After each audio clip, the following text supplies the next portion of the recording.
It's wonderful to be back today for another Crafternoon. My name is Tara and I work for the Ottawa Public Library. Today I'm going to be showing you how to create a magic tile. It's going to be like an interlocking puzzle piece. And from that tile we are going to create an amazing work of art called a tessellation. Now a tessellation looks something like this, but yours is going to be different because all of them are going to be unique. Are you ready? Let's get started. Here's a list of items you're going to need to complete this tessellation artwork.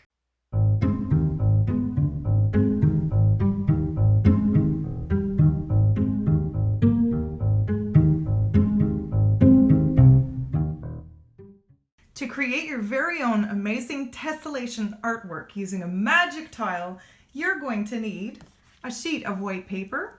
Now for this project, a thicker sheet of paper is best, but if you only have computer printer paper, that should work fine as well.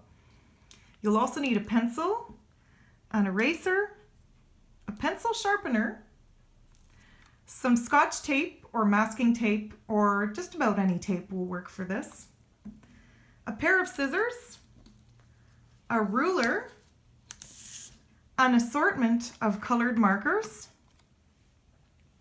You will also need some kind of cardboard. So I've gotten this piece from the back of a pizza box and just cut it out, and then we have some nice thick cardboard that we can draw on and cut out.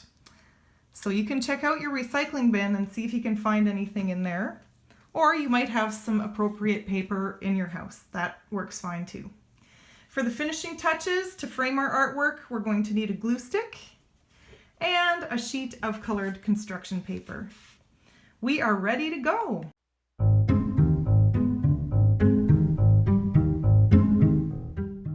For step number 1, we're going to begin with our sheet of cardboard. You're also going to need a pencil, an eraser, your scissors, your ruler, and some Scotch tape.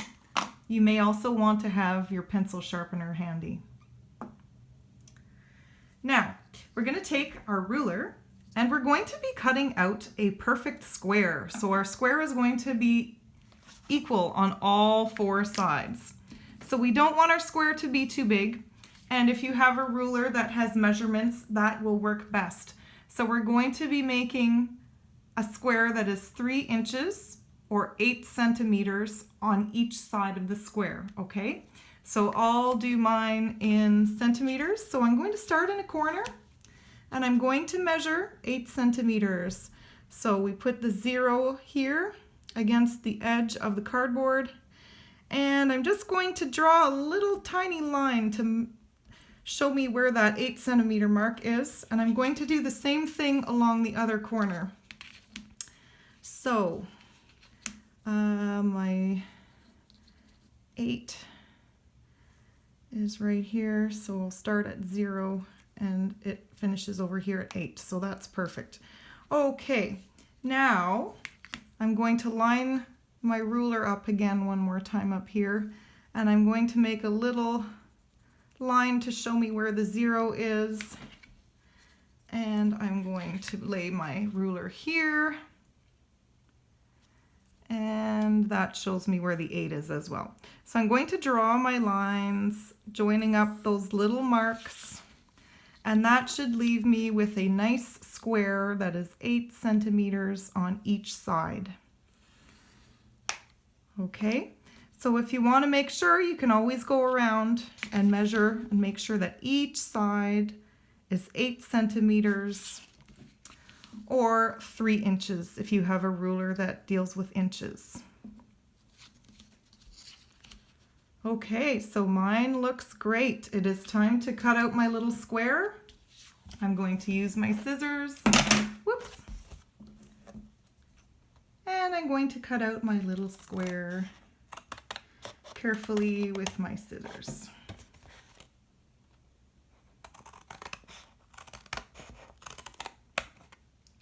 There we go. And now I have a perfect square that is 8 centimeters on each side.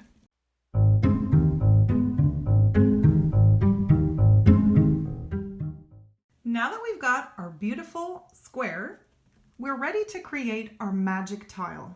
So you're going to need a pencil, and we're going to be starting in the top corner of our square. We're going to be drawing a random line from the top right-hand corner to the bottom right-hand corner.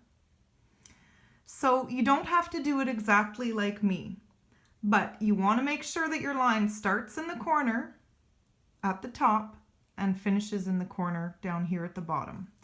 So I'm going to do something like this. You can make it an interesting squiggly line, and you can come in fairly far into the square. Okay, my first line from corner to corner has been created, so now what I'm going to do is I'm going to cut that out all in one piece, following the pencil mark. If you need help with any of these steps, don't forget you can always ask a grown-up.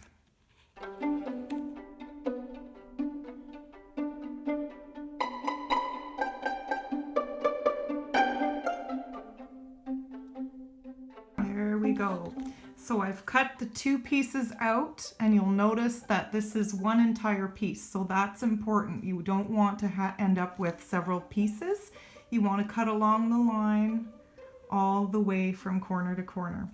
Now what we're going to do is we're going to take our shape and we're going to slide it over to the other side. So these two straight lines meet right here.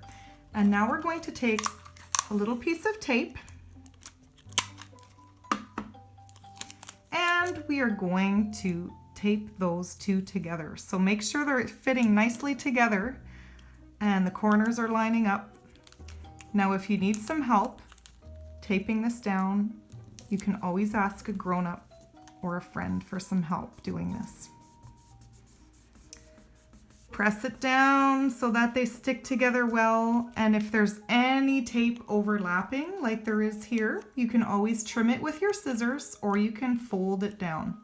So if you fold it down, you might end up with an extra little piece here, which you can simply trim off. And over here, it doesn't look like I'll be able to fold those down too easily. So I'm just going to cut that extra tape that's coming off of the cardboard. Trim that off. There we go. Okay, so that looks good. So we're going to do the same thing we just did with the other straight edges. So we're going to just rotate your shape. And one more time, we're going to draw a line starting at the top corner and ending at the bottom corner. So I'm going to do something like this.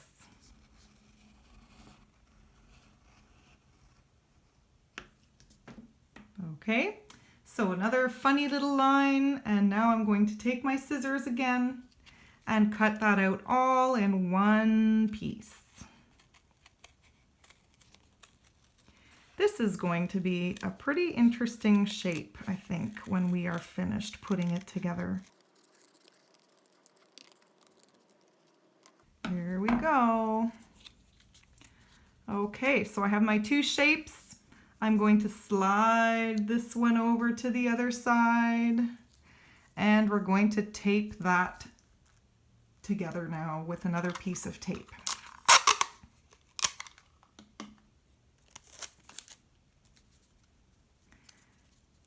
This part can be tricky, so don't be afraid to ask a friend or a grown-up for some help taping that down. Okay, so we can fold that down. We can fold this down as well. That's some extra tape.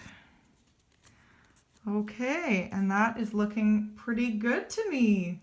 So now what we're going to do is use our imagination to try and figure out what this shape looks like to us.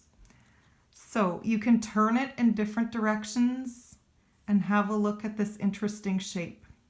So I see a few different things. I see this as being maybe a beak, and and some feathers up here and a wing and a tail and some bird's feet. So I can kind of see the shape of a bird here. Now, if I turn it around this way, I almost see a big area where we could put an eye. So this could almost be like a frog, but a frog maybe with wings. Maybe it's a crazy, funny frog that can fly.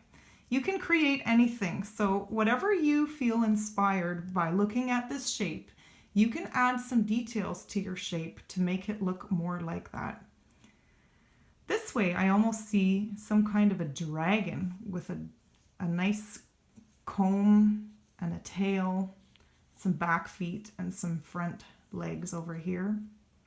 Or it could even be a frog prince. Maybe this is a crown for a frog. So you can just look at your shape and see whatever it reminds you of. And then you're going to take your pencil and start adding some details in to make it look even more like whatever you think it looks like. I wonder what mine should be. Let me see now.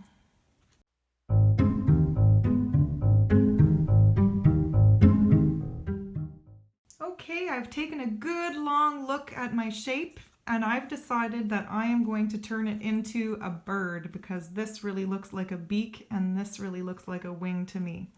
So I'm going to take my pencil, and you can do the same and turn your shape into whatever it reminds you of.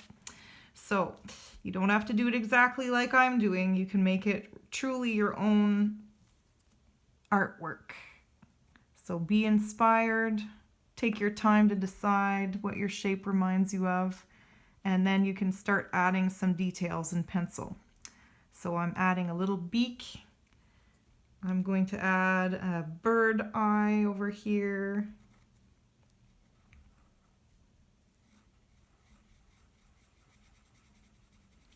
This top section is going to be some feathers for his head.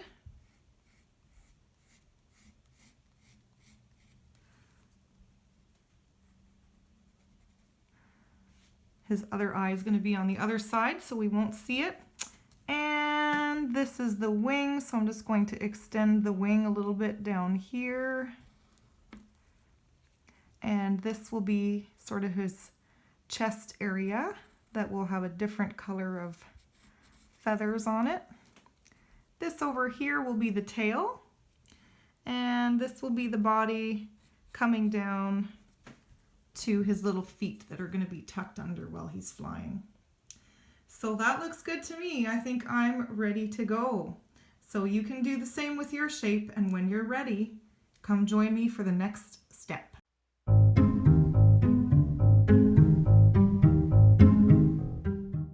You're now going to need your sheet of white paper, your magic shape that you've just created, and your pencil. We're going to be tracing our shape. Now our shape is magic because it's interlocking, and I'm going to show you how that works in just 1 second. So you're going to take your shape, and you can start it wherever you like, but it has to be along the corner or the side somewhere. So don't start it right in the middle. Try to start it sort of in a corner, okay? So I've got one here, and I'm just going to, his tail is going to be touching this side, and the bottom of his foot is touching here. So you're going to hold the shape down firmly with your fingers, and with your writing hand, you're going to trace around your shape. If it's easier for you, you can put a little piece of masking tape on the back of your shape, like a little roll of it, and then that might help it stay in place while you're tracing your shape. You can always ask somebody else to hold the shape down for you while you trace around it if you think you need some help. So we're just going to trace all the way around your shape.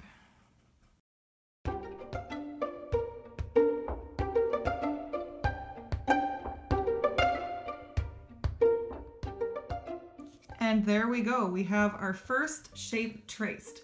Now you're going to take your magic shape one more time and you're going to move it over. And you're going to find that there's going to be a place somewhere where you'll be able to lock it in. So mine could lock in right there, or it could lock in right up here like a puzzle piece. You'll also notice that the beak here can lock into this area. And down here, the wing locks in to the bottom of the bird. So this is an interlocking magic shape.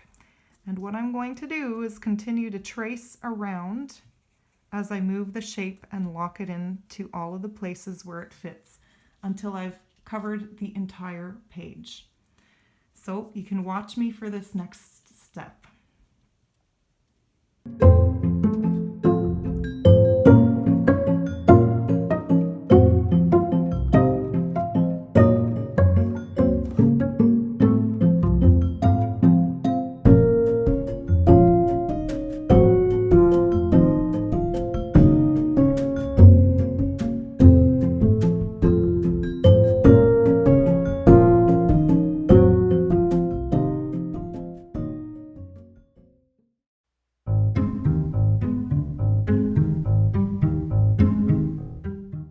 Now that we've traced our interlocking shape all over this white page, we see all of the outlines of the bird we're going to be creating. So I added some details earlier to this cardboard bird, and we can put him on the side just to use that to look back at. But now we're going to be adding all of these details for the bird to all of these shapes. Let's count how many there are of the full shapes. We have 1, 2, 3, 4, 5, 6. And then we also have several of the shapes sort of around the page, but we won't see the entire birds. So we're only going to be able to see 6 entire birds, and the rest of it are going to be sections of bird, okay? So let's take our pencil one more time, and all of the details that we had on here, we're going to add to our other outlines of our birds. It's going to start to look pretty interesting very soon. So let's get to it.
Well, everybody, I think you'll agree our artwork is starting to look pretty interesting.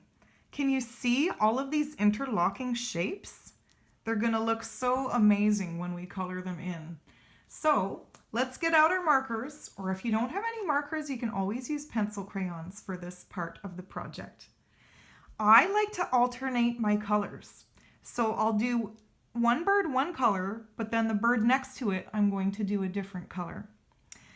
So just have a look and let's hop to it.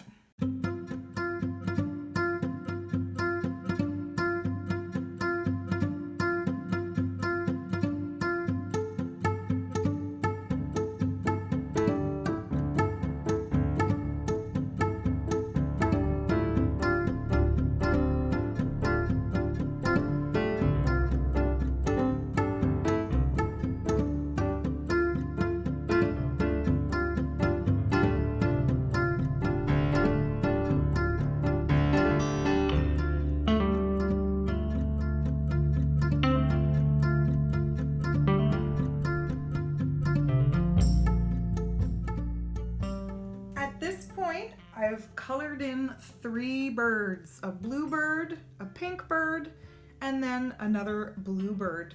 So now I'm going to move down to the next row, and because this one is blue, I don't want to have 2 blue birds side by side. So I'll be doing this one pink, this one blue, and this one pink. So let's color our next row.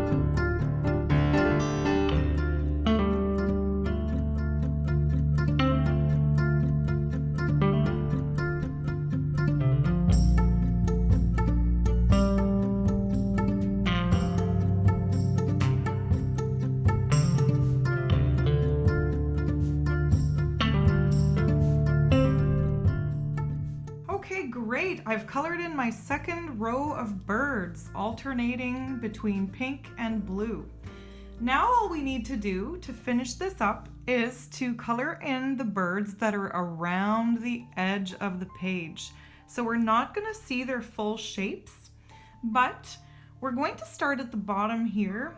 And for mine, because this bird head and the wing are underneath a pink bird, I don't want to have pink side by side. So this head and wing are going to be blue. Then when I move over to the next head and wing, I'm going to do that one pink, and this head and wing will be blue again.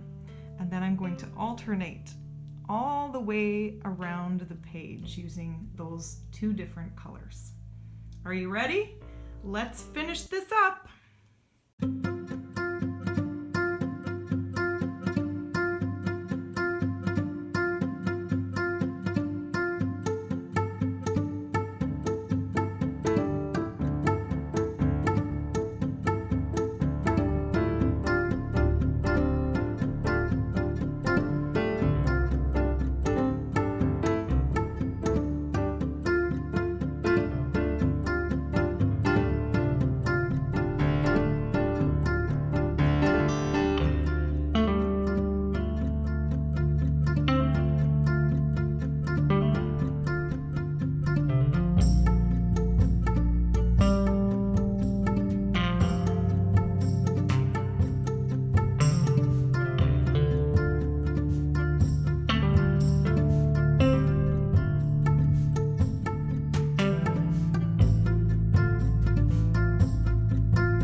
That sure was a lot of coloring in, but look how amazing our artwork looks now.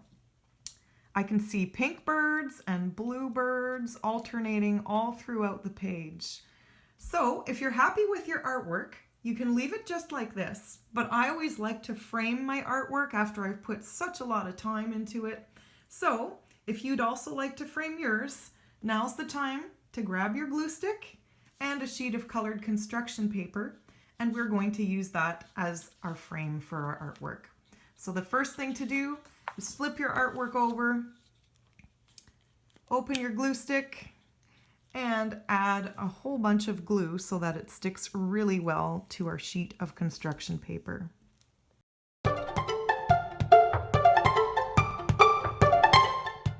Now we're going to take our sheet of construction paper and we're going to flip our artwork back over.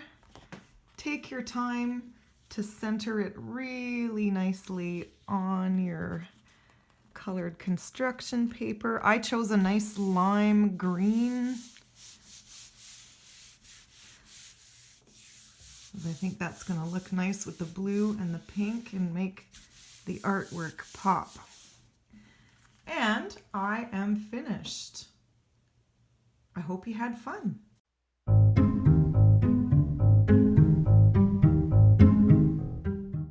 Well, I'm so happy that you were able to join me for today's Crafternoon art activity. I hope you enjoyed learning how to create your very own tessellation and that you're happy with the results. It's already time to say goodbye, but I'll be back again next week for another Crafternoon art activity. If you liked what we did today, don't forget to like this video, and I also invite you to subscribe to our YouTube channel so that you can be notified whenever we've uploaded new content. If you're looking for other fun things to do this summer, don't forget to visit the Ottawa Public Library's website at biblioottawalibrary.ca. Look for the link to Summerland. Summerland is the library's online virtual summer reading club. And there are a whole bunch of amazing activities, guest presenters, and programs for you to take part in. I'll be back again next week for another fun art activity. See you then. Bye.